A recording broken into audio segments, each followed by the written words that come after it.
തലശ്ശേരി അതിരൂപതയിലെ മേരിഗിരി ഫൊറോനായിലെ എരുവാട്ടി എന്ന ഗ്രാമത്തിൽ ദൈവകരുണയുടെ മാതാവിൻ്റെ പൂന്തോട്ടത്തിൽ ഇന്ന് വിശുദ്ധ യൗസേപ്പിതാവിൻ്റെ ജന്മദിനത്തിൽ നിർമ്മല ഹൃദയനാഥനായ വിശുദ്ധ യൗസേപ്പിതാവിൻ്റെയും ജപമാലനാഥിയായ സമാധാന രാജ്ഞിയുടെയും ലോകത്തിലെ ആദ്യത്തെ തിരുസ്വരൂപങ്ങൾ തലശ്ശേരിയുടെ മെത്രാപ്പോലീത്ത മാർ ജോസഫ് പാംബ്ലാനി പിതാവ് ആശീർവദിച്ചു.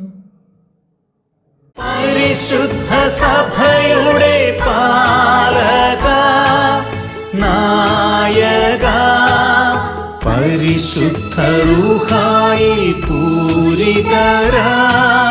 തിരുസഭ വളരുവാൻ നരകുലം വളരുവാൻ സകല നേരത്തും നീ പ്രാർത്ഥിക്കണേ.